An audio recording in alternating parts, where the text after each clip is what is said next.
ሰላም ጤና ይስጥልን እጅጉን የተወደዳችሁና የተከበራችሁ የአዲስ ስፖርት ቤተሰቦቻችን እንደምን አላችሁልን? ከእናንተው ከሆነው ከአዲስ ስፖርት የዩቲዩብ ቻናላችን አዳዲስ ስፖርታዊ ጉዳዮችን ልናካፍላችሁ እነሆ ዛሬም በዕለተ እሁድ የምሽቱ የስፖርት የመረጃ ሰዓታችን በድጋሚ ተገናኘን። ስለምታደምጡን ስለምትከታተሉን ቆይታችሁ በሙሉ ከኛ ጋርም ስለሆነ እጅጉን ከልብ አድርገን ነው የምናመሰግነው። የተለያዩ ርዕሰ ጉዳዮችን ወደ እናንተ እያደረስን ቆይታን የምናደርግ ይሆናል። በተለይ ትልልቆቹን የአውሮፓ ክለቦች የተመለከቱ እጅግ በርከት ያሉ የዝውውር ጉዳዮች፣ እጅግ በርከት ያሉ ስፖርታዊ ጉዳዮችን እየሰማን እንገኛለን። እነሱን መረጃዎች ወደ እናንተ እያደረስን ቆይታን የምናደርግ ነው የሚሆነው። ከዛ ውጭ ግን ዛሬ ደግሞ በጣም ተጠባቂ ጨዋታ እየተደረገ ይገኛል። እንግዲህ የኮሚን ሺልድ የፍጻሜ ጨዋታ እንግዲህ ስለሱም በስፋት የምናነሳ ነው የሚሆነው። በማንቸስተር ሲቲ እና በአርሰናል መካከልም ጭምር እንዲሁ የተደረገ መርሃ ግብር ነው። አርሰናል ይህንን ጨዋታ ማሸነፉን አረጋግጧል። ከዚህ ጨዋታ ጋር ማያይዘን በስፋት ወደ እናንተ የምናደርሳቸው ጉዳዮች የሚኖሩን ይሆናል። እስከ ፕሮግራማችን ፍጻሜ ድረስ አብራችሁን እንድትቆዩ በአክብሮት ጋብዛለሁ። ቪዲዮአችንን ላይክ፣ ቻናላችንን ሰብስክራይብ እያደረጋችሁ ቆይታችሁን ከኛ ጋር እንድታደርጉ በአክብሮት ጋብዛለሁ። ከመሸጋገሪያ በኋላ በድጋሚ ተመልሰን የምንመጣ ይሆናል። አብራችሁን ቆዩ።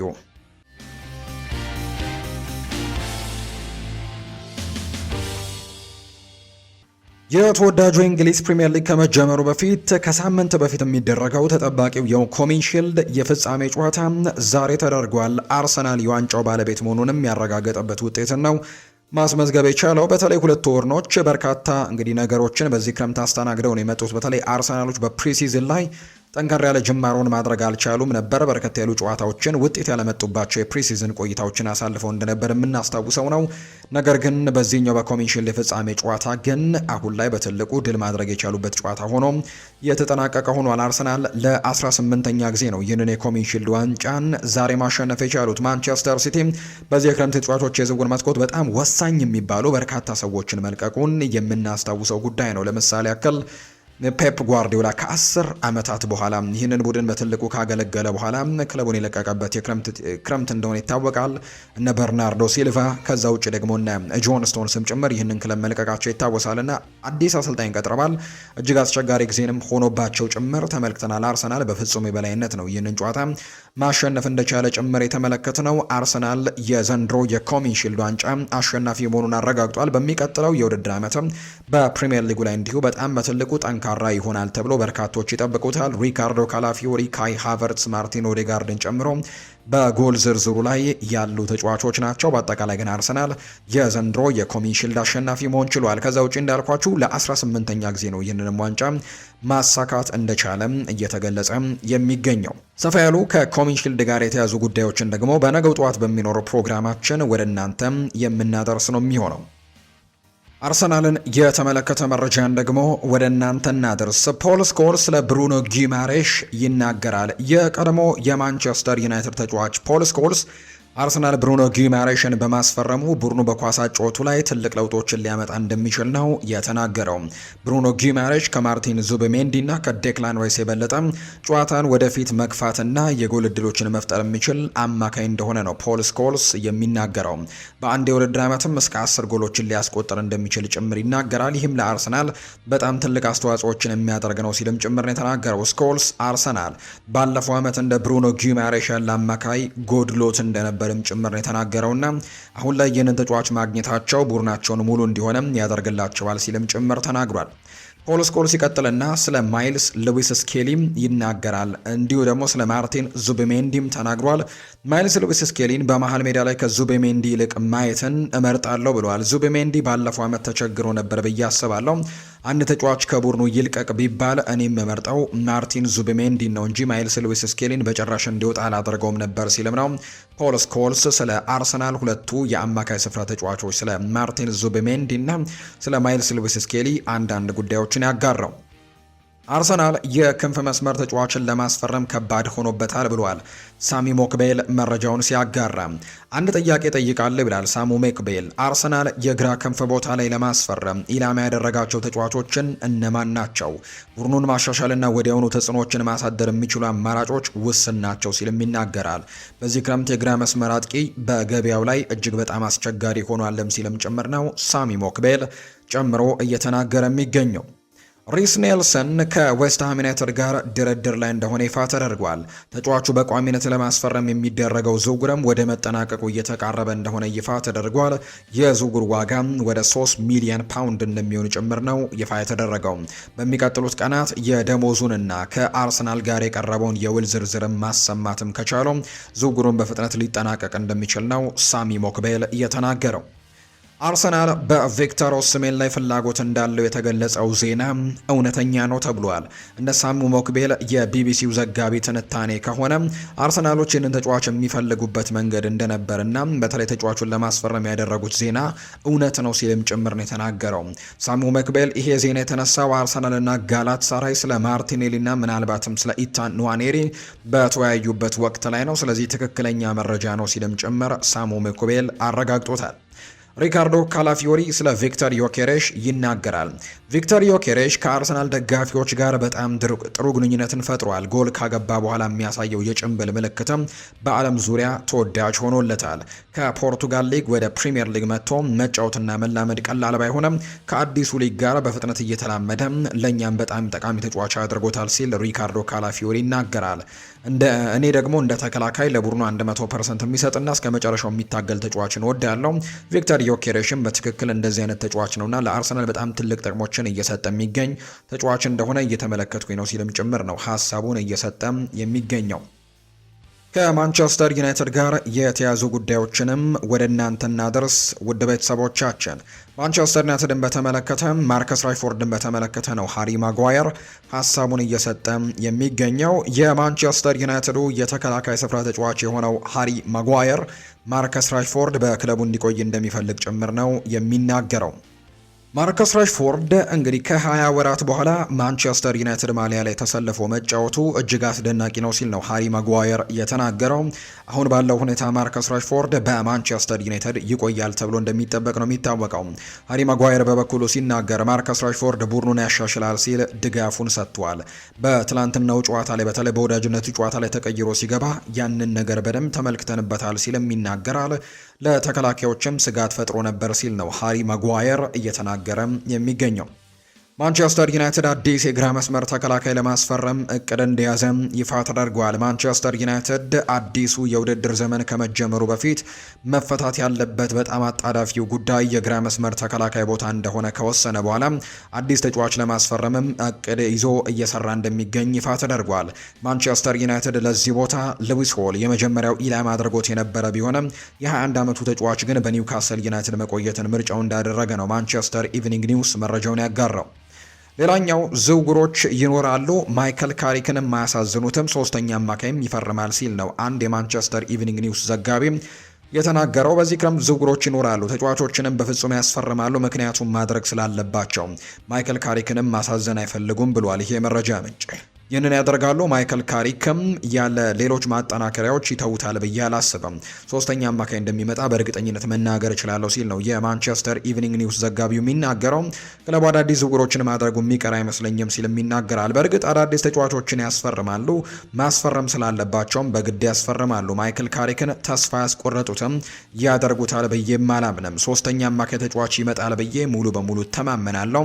ገንዘቡ አለ፣ በእርግጠኝነት አለ። በዚህ ክረምትም ከክለቡ ሰዎች ጋር ስንነጋገር የነበረው መልእክትም ይሄኛው ነው ብለዋል። አላስፈላጊ ወጪ አናወጣም፣ ከበጀታችን በላይም አንሄድም፣ እናም ስርዓት ያለው አሰራርም መከተል አለብን የሚል እንደነበር ይፋ ተደርጓል። ነገር ግን በግንቦት ወር የቅርብ ጊዜ ፋይናንስ መረጃዎች ሲወጡ ይሄ በወረቀት ላይ ወይም ደግሞ በቲዮሪ ደረጃ መሆኑን አስምሬበታለሁ። ክለቡ በዚህ የዝውውር መስኮት 300 ሚሊዮን ፓውንድ ማውጣት እንደሚችል ጭምር ጠንቅቄ ነግሬያቸዋለሁ ይላል የማንቸስተር ኢቭኒንግ ኒውስ ዘጋቢው። ለተዘዋዋሪ የተለያዩ የክሬዲት ፋሲሊቲዎች ክፍያዎችን ፈጽመዋል። ይህም በመሰረቱ ደግሞ እንደ ክሬዲት ካርድም ያለ በመሆኑ ሰፊ ወጪ የማድረግ እድልን ይሰጣቸዋል ተብሏል። አሁንም ቢሆን ስርዓት ባለው መንገድ መቀጠል ይኖርባቸዋል። የረጅም ጊዜ ራዕይም አላቸው። እናም 300 ሚሊዮን ፓውንድ ቢያወጡ ኖሮ ባለፉት 2 ዓመታት ከሌሎቹ እንግዲህ ከተቀጣሪዎች ከሰራተኞች መቀነስና ወጪን ከመቀነስ ጋርም ተያይዞ የተሰራውን ስራ ሁሉ በእጅጉ የሚያበላሸው ነገር ነበር። ያንን ጥሩ ስራ ሰርተው አሁን ላይ ይህን ነገር ቢያደርጉ ኖሮ ያበላሹት ነበር ሲልም ነው የተናገረው። ነገር ግን የሚወጣ ገንዘብ አለ፣ እናም ደግሞ ማውጣት አለባቸው። ምክንያቱም ካላደረጉት ማይከል ካሪክን ተስፋ ማስቆረጥ ይሆናል ሲልም ጭምር ነው ይሄ የመረጃ ምንጭ እየተናገረ የሚገኘው። የሳንቶስና የቴሌማንስ ጥምረት ሁሉንም ነገር ሊያሸንፍ አይችልም ተብሏል። ማንቸስተር ዩናይትድ ሜዳ ላይ ብዙ መሸፈን የሚያስፈልገው አማካይ ተጫዋች ያስፈልገዋል ተብሏል። በሳንቶስና በቴሌማንስ መካከል ያለው ጥምረትም ለሁሉም የሚሆን መፍትሄ ሊሆን እንደማይችል የሚያሳዩ ምልክቶች ነበሩ። ኮቢ ማይኖ ቢመለስም እንኳን ዩናይትድ የበለጠ ቦታን መሸፈን የሚችል አማካይ ማስፈረም የግዴታ አለበት ሲል ነው ናታን ሶልት መረጃውን ያጋራው። ዩናይትድ አደም ዋርተንን ለማስፈረም እየሰሩ አለመሆናቸውን ማመን አልቻልኩም ብሏል ፖል ስኮልስ። ሳንድሮ ቶናሊ የመጀመሪያ ምርጫ ነበር፣ እሱም አልተሳካም። ስለዚህ አሁን ላይ ደግሞ አደም ዋርተን በጣም ጥሩ ምርጫ ይመስለኛል ሲል ነው ፖል ስኮልስ የሚናገረውና ዩናይትድ በቀጣይ ጊዜያት ፖል ስኮልስ ላይ ዩናይትድ በቀጣይ አደም ዋርተን ላይ እንቅስቃሴዎችን ቢያደርግ በጣም ደስ ይለኛል ሲል ነው የቀድሞ ማንቸስተር ዩናይትድ የአማካይ ስፍራ ተጫዋች የሆነ ፖል ስኮልስ የሚናገረው። ማይክል ካሪክ የመጀመሪያ ፕሪሲዝኑን በዩናይትድ አድርጓል። ካሪክ የማንቸስተር ዩናይትድ ዋና አሰልጣኝ ሆኖ ያሳለፈው የመጀመሪያ ፕሪሲዝን በአብዛኛው አዎንታዊ ነበር ማለት ይቻላል።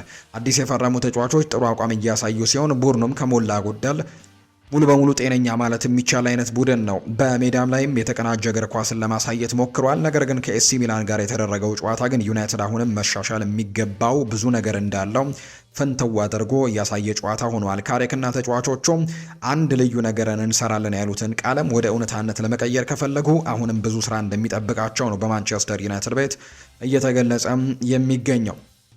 ሌላኛው ሪዮ ፈርዲናንድ ስለ ሉዊስ ስኬሊ ይናገራል።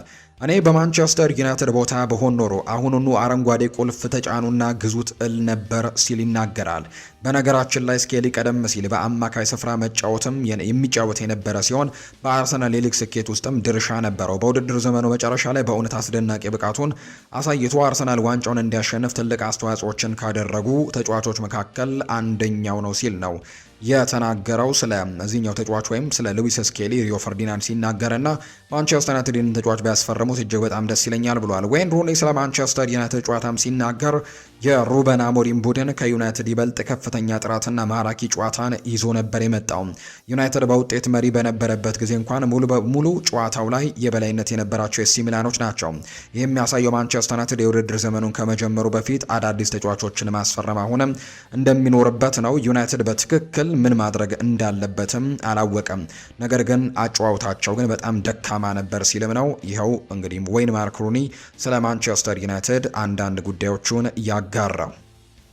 ማንቸስተር ሲቲን ደግሞ የተመለከቱ መረጃዎችን እንንገራቸው። ኤንዞ ማሬስካ አምበሎቻቸውን አሳውቀዋል። አሰልጣኝ ኤንዞ ማሬስካ ቀጣይ የውድድር ዘመን ቡድኑን በአምበልነት የሚመሩ ተጫዋቾችን መርጠው አጠናቀዋል። ሩበን ዲያስ እና ኤርሊንግ ሃላንድ በቀጣይ የቡድኑ መሪዎች መሆናቸውን አሰልጣኙ አረጋግጠዋል። አክሎም አሁን ላይ እነሱ ብቻ ናቸው ተጨማሪ ተጫዋቾችን ለመምረጥ፣ ነገር ግን የዝውውር መስኮቱ እስከሚዘጋ መጠበቅ አለብኝ ሲሉ ጭምር ይናገራሉ። ማንቸስተር ሲቲም ከአርሰናል ጋር ጨዋታ እንዳደረገ የሚታወቅ ጉዳይ ነው። ሩበን ዲያስ ዋና አምበል፣ ከዛ ውጪ ኤርሊንግ ሃላንድ ደግሞ ምክትል አምበል እንደሆነ ይፋ ተደርጓል። የቼልሲን ጉዳዮች ደግሞ እንንገራቸው። የሳዑዲ አረቢያው ክለብ አልሂላል የቼልሲውን ተጫዋች ፔድሮ ኔቶን ኢላማ ማድረጉ ይፋ ተደርጓል። አልሂላል ማልኮም ክለቡን መልቀቁን ተከትሎ ፔድሮ ኔቶን ተተኪ ማድረግ እቅድ እንዳላቸውን የተነገረው። በሌላ በኩል ማንቸስተር ሲቲም ፔድሮ ኔቶን እንደሚያደንቁትና ወኪሎቹን አነጋግሮ እንደነበረ ይፋ ተደርጓል። ይሁን እንጂ የማንቸስተር ሲቲ ኃላፊዎች ቼልሲ ተጫዋቹን ለመሸጥ ያስቀመጠውን ሂሳብ ከፍተኛ ነው የሚል እምነት እንዳላቸው ነው እየተነገረ የሚገኘው። በዚህ ምክንያትም የፔድሮ ኔቶ መዳረሻ ሳዑዲ አረቢያ ሊሆን እንደሚችል ፋብሪዚዮ ሮማኖ ይፋ አድርጓል። በሌላ በኩል ማንቸስተር ሲቲ በኤንዞ ፈርናንዴስ ዝውውር ዙሪያ አሁንም ተስፋ እንዳልቆረጠ ጭምር ነው ይፋ የተደረገው። ማንቸስተር ሲቲ በሚቀጥለው ሳምንትም አዲስ ንግግሮችን ከዚህ ተጫዋች ጋር ሊያደርጉ ዝግጁ እንደሆኑ ጭምር የሚያሳዩ መረጃዎችን እየተመለከትን ነው የምንገኘው። ቶተንሃም፣ አስተን ቪላ እና አትሌቲኮ ማድሪድ ኒኮላ ጃክሰንን ለማስፈረም ፍላጎት እንዳላቸው እየተገለጸ እንደሆነ ይገለጻል። ነገር ግን ቼልሲዎች ተጫዋቹ ላይ የለጠፉት 60 ሚሊዮን ፓውንድ ግን እጅግ ውድ የሚባል ዋጋ እንደሆነ አርኤምሲ ስፖርት ይፋ አድርጓል። ቸልሲም ከኤንዞ ፈርናንዴዝ ጋርም መቀጠልና ተጫዋቹን በክለቡ ማቆየትም ደስ ይላቸዋል ተብሏል። ነገር ግን ሲቲ አሁንም ከኤንዞ ወኪሎች ጋርም እየተወያዩ እንዳሉ መዘንጋት የለብንም። እንግዲህ በመጨረሻዎቹ 2 ሳምንታትም ደግሞ ከቼልሲ ጋር ስምምነት ለመድረስም ሙከራ ማድረግ ይችላሉ ተብሎ እንደሚጠበቅ ነው የተነገረው። ነገር ግን ከዚህ በፊት ከተነገረው 120 ሚሊዮን ፓውንድ ዋጋ የተለየ ይሆናል። 120 ሚሊዮን አሁንም ቢሆን እንደ ቋሚ የመሸጫ ዋጋ እንደማይቆጠር ነው ፋብሪዚዮ ሮማኖ ይፋ ያደረገው። ቤን ፎስተር ስለ ቼልሲ ይናገራል። ኤንዞ ፈርናንዴዝን በተመለከተ አሁንም እሱን ማቆየት እንዳለባቸው ነው የማስበው ይላል ቤን ፎስተር ሲናገር። እሱ አሸናፊ ነው፣ እሱ ትንሽ አነጋጋሪ ነው፣ ነገር ግን አሸናፊ ተጫዋች እንደሆነ ግን ሁላችንም እናውቃለን። በቡድን ውስጥ ሊኖር የምትፈልገው በጣም ትልቅ ተጫዋች፣ ታጋይና የማይበገር አይነት አሸናፊ ነው። ዋናው ነገር ይሄ ነው። ስለዚህ የተለያዩ ነገሮች ቢኖሩበት እንኳን ይሄ ተጫዋች ነገር ግን በቡድን ውስጥ አሸናፊ ተጫዋች መሆኑ ስለሚታወቅ፣ ስለዚህም በዚህ ምክንያት አሁንም ቢሆን ይህንን ተጫዋች ማቆየትን የተሻለ አድርገው መቀጠል አለባቸው ሲልም ጭምር ነው የተናገረው ቤን ፎስተር። ሊቨርፑሎች ብራድሊ ባርኮላን ካስፈረሙ ኮዲ ጋክፖ ወደ ቶትናም የሚሄድ እድሉ በጣም ከፍተኛ እንደሆነ ፋብሪዚዮ ሮማኖ ይፋ አድርጓል። ኮዲ ጋክፖ ከወጣ ደግሞ ሊቨርፑል ሌላ የክንፍ መስመር ተጫዋችም የመጨመር እድል እንዳለው ተነግሯል። ከብራድሊ ባርኮላ ውጪ ሌላም ተጫዋች የመጨመር እድላቸው በጣም ሰፊ እንደሆነ የሚያሳዩ መረጃዎች ናቸው ይፋ የተደረጉት። ፓሪስ ሳን ዠርሜን አሁን ላይ 6 ወይም 7 አጥቂዎች ያሉት፣ ስለዚህም የባርኮላ መልቀቅ ለፓሪስ ሳን ዠርሜን ጥሩ ሲሆን ለሊቨርፑል ደግሞ የሚፈልጉት ተጫዋችን ይሰጣል ተብሎ ነው የሚታሰበው። ከ12 ወራት በላይ የሊቨርፑል ኢላማ ሆኖ ቆይቷል። ይህም ስምምነት የመፈጸም እድሉ ከፍተኛ ነው። እናም እኔ ደግሞ አሁንም ቢሆን እርግጠኛ ነኝ ሲልም ነው ፋብሪዚዮ ሮማኖ ሀሳቡን የተናገረው። ማሪዮ ባሎቴሊ ይናገራል። በሊቨርፑል ቆይታው ስላጋጠመው አንዳንድ ጉዳይን የተናገረው አልጸጸትም ብሏል። ነገር ግን እዚህ መቆየት ከባድ ነበር ብሏል። ጥሩ ልምምድ ሰራ ነበር፣ በአካል ብቃት ረገድም ጥሩ ነበርኩኝ። ነገር ግን ጎል ማስቆጠር ብቻ አልቻልኩም ነበር። ስለዚህም ለኔ አዲስ ሁኔታ ተፈጠረብኝ። አጥቂ ሆኖ ጎል ሲያጡ ደግሞ አለመሰለፍ የተለመደ ነገር ነው። እርግጥ ነው አሰልጣኙ የመጫወቻ እድሎችን ይሰጠኝ ነበር፣ እኔ ግን ያንን ያክል ጎሎችን አላስቆጠርኩም። ለመናገር ያክል ከባድ ነበር። ነገር ግን በእርግጥም ወደ ኋላ ተመልሼ እዚያ ባለመዘዋወር አልለውጠውም። ምክንያቱም ሊቨርፑል በታሪክ ከዓለማችን ምርጡ ክለቦች አንዱ ነውና እዛ በመጫወቴ ምንም አይቆጨኝም ሲልም ነው የተናገረው። ሮቢ ፎለር ስለ አሌክዛንደር ኢሳክ ሲናገር ለኔ በጣም የሚስበኝና በኢራኦላ ስር በጣም ሊያሻሽለኝ የሚችለው ተጫዋች አሌክዛንደር ኢሳክ ነው። ሊሻሻል ይችላል ብዬ የምጠብቀው ተጫዋች እሱ ነው። ምናልባትም በሊቨርፑል ተጫዋች ሆኖ የመጀመሪያው ዓመት በጣም ጥሩ አልነበረም ብዬ አስባለሁ። ነገር ግን ምን ያክል ጥሩ ተጫዋች እንደሆነ ግን ሁላችንም እናውቃለን። በኒውካስል ዩናይትድ ያሳየውን አቋምም በዚሁ በሊቨርፑል ያሳየናል ብዬም ተስፋ አደርጋለሁ። ጥሩ ተጫዋች እንደሚሆንም አምናለሁ ሲልም ጭምር ነው ይህንን ሀሳብ እየሰጠ የሚገኘው ሮቢ ፎለር ነው ይህንን ሀሳብ የተናገረው። የሮድሪና የባርሴሎና ዝውውሩን ጉዳይ በተመለከተ አዳዲስ መረጃዎች አሁንም እየወጡ እንደሚገኝ ነው መረጃዎች ይፋ እያደረጉ የሚገኙት። የካታላኑ ክለብ ባርሴሎና ሮድሪን ለማስፈረም ሶስተኛ ይፋዊ የዝውውር ጥያቄውን እንዳቀረበ የሚያሳዩ መረጃዎችን በይፋ እየተነገሩ እንደሚገኝ ነው ዘገባው የጠቆመው። ባርሴሎና ተጫዋቹን ከማንቸስተር ሲቲ እንደሚያስፈርም እርግጠኛ መሆኑ ነው የተገለጸው። ሮድሪ ማንቸስተር ሲቲን ለመልቀቅ የወሰነ ሲሆን ክለቡም የታሪካዊ ተጫዋቹን ፍላጎትን ማክበር ይፈልጋል ተብሏል። አሁን ላይ ድርድር በመካሄድ ላይ ሲሆን ዝውውሩን ደግሞ ለማጠናቀቅም በመቃረብ ላይ እንደሚገኙ ጭምር ይፋ ተደርጓል። ኬስ ስሚት ሪያል ማድሪድ ፍላጎት ውስጥ እንዳለ እየተነገረ ነው። በዚህ የክረምት የተጫዋቾች የዝውውር መስኮት ሪያል ማድሪድ በቂ ብለው የሚያስቡትን ዝውውሮች ቢያደርጉም አሁንም ግን በገበያው ላይ አንዳንድ ተጫዋቾችን እየተመለከቱ እንዳለ የሚጠቁሙ መረጃዎችን ነው እየሰማን የምንገኘው። ከነዚህ መካከል አንደኛው ኬስ ስሚት ነው። ኬስ ስሚት በሪያል ማድሪድ ፍላጎት ውስጥ በትልቁ ያለ ተጫዋች ተደርጎ ይቆጠራል። ጆዜ ሞሪኒዮ እንደ በርናርዶ ሲልቫ ከዛ ውጭ አይነት ተጫዋቾችን ይፈልጋሉ። ኬስ ስሚት ደግሞ እንደ በርናርዶ አይነት በርካታ ቦታዎችን መጫወት የሚችል አይነት ተጫዋች ተደርጎ እንደሚቆጠር ነው ሆሴ ፌሊክስ ዲያዝ መረጃውን ያጋራው። ዩቬንቱስ ማርቲኔዝን ለማስፈረም ተቃርቧል ተብሏል። ዩቬንቱስ ኤሚሊያኖ ማርቲኔዝን ለማስፈረም ለአስተን ቪላ አዲስ የዝውውር ሂሳብ ማቅረቡ ይፋ ተደርጓል። የሴሪኤው ክለብ ዩቬንቱስ ተጨማሪ ክፍያዎችን ጨምሮ 10 ሚሊዮን ዩሮ የሚደርስ ሂሳብም ለመክፈል ነው ጥያቄ እንዳቀረበ የተነገረው። አስተን ቪላ በበኩሉ በቀጥታ የሚከፈል 10 ሚሊዮን ዩሮ መጠየቁ ይፋ ተደርጓል። ይሁን እንጂ ሁለቱ ክለቦች የፋይናንስ ልዩነቱን በማጥበብም የሚስማማ ስምምነትም ለመስማማት መቃረባቸው ይፋ ተደርጓል። የ33 ዓመቱ አርጀንቲናዊ ግብ ጠባቂ ኤሚሊያኖ ማርቲኔዝ በግል ከዩቬንቱስ ጋር ለመስማማት ችግር እንደማይገጥመው ነው የተነገረው። የኮሚሽልድ ጨዋታ ለአሸናፊው ክለብ ዋንጫን ከመስጠት ባለፈ ብዙ ታሪኮችን ይዞ የሚገኝ ነው። ጨዋታው ከጀርባ በጎ እንግዲህ ዓላማን ያነገበና ብዙ የበጎ አድራጎት ስራዎችንም ለመስራት የሚረዳ ጨዋታ ተደርጎም ይቆጠራል። ከጨዋታው ትኬትና ከዝግጅት ሽያጭም የሚገኘው ገቢ ሁሉም የእንግሊዝ እግር ኳስ ማህበር ይሰባሰባል። እግር ኳስ ማህበሩ የተገኘውን ገቢ በኤፍኤ ካፕ ውድድር ከመጀመሪያው ዙር ጀምሮ ለሚሳተፉ 124 ክለቦችም ያከፋፍላል። እነዚህ ክለቦች ያገኙትን የራሳቸውን ድርሻ በአካባቢያቸው ለሚገኝ በጎ አድራጎት ስራ ያውሉታል ተብሏል። የሚቀር ገንዘብ ካለ የእንግሊዝ እግር ኳስ ማህበር ለበጎ አድራጎት አጋሮቹም የሚለግስ ይሆናል ተብሎ ነው የሚጠበቀው። አንጋፋው የእንግሊዝ ኮሚን ሺልድ ዋንጫ ጨዋታ ወደ ኋላ 117 ዓመታትን ያስቆጠረ ታሪክ አለው። 1898 ኮሚን ሺልድ በሚል ስያሜ የጀመረው ውድድሩ 1908 ቻሪቲ ሺልድ የሚል መጠሪያን አግኝቷል። የመጀመሪያው የኮሚን ሺልድ ጨዋታ ማንቸስተር ዩናይትድ እና ኩዊንስ ፓርክ ሬንጀርስ መካከል የተካሄደ ነው። ማንቸስተር ዩናይትድ ጨዋታውን በማሸነፍ በዋንጫ ላይ ስሙን ያጻፈም የመጀመሪያው ክለብ ነው። በውድድሩ ታሪክ ማንቸስተር ዩናይትድ 21 ጊዜ ዋንጫውን በማሸነፍም ቀዳሚው ክለብ እንደሆነ ይታወቃል። አርሰናል 17 እንዲሁም ሊቨርፑል 16 ዋንጫዎችን በማሸነፍም ቀጣዮቹን ደረጃዎች የያዙ ክለቦች ናቸው። ማንቸስተር ዩናይትድ ለመጨረሻ ጊዜ ግን ውድድሩን ያሸነፉት ከ10 ዓመታት በፊት 2016 ላይ እንደነበር የምናስታውሰው ጉዳይ ነው። የተወደዳችሁና የተከበራችሁ ቤተሰቦቻችን ለዛሬ ያዝንላችሁ አዳዲስ ስፖርታዊ ጉዳዮቻችን እነዚህን ይመስላሉ። ስላደመጣችሁን፣ ስለተከታተላችሁን፣ ቆይታችሁን ከኛ ጋርም ስላደረጋችሁ እጅጉን ከልብ አድርገን ነው የምናመሰግነው። ፉአድ ባህሩ የዛሬውን ፕሮግራም እየመራው ከእናንተ ጋር ቆይታን አድርግ ያለው የተለያዩ ርዕሰ ጉዳዮችን የተለያዩ ስፖርታዊ ጉዳዮችን ወደ እናንተ እያደረስን ቆይታን ያደረግንበት የዛሬ ፕሮግራማችን ይህንን ይመስል ነበር። ቆይታችሁን ከኛ ጋር ስላደረጋችሁ እኛንም ስታደምጡን ስለነበር እጅጉን ከልብ አድርገን እናመሰግናለን። በቀጣይ ፕሮግራሞቻችን ሌሎች ርዕሰ ጉዳዮችን ሌሎች አዳዲስ መረጃዎችን አካተን በስፋት የምንገናኝ ነው የሚሆነው። ለዛሬ ስላደመጣችሁን ከልብ አድርጌ ያመሰገንኩኝ። መልካም ጊዜ መልካም ቀን እንዲሆንላችሁ ነው በአክብሮት የምመኘው።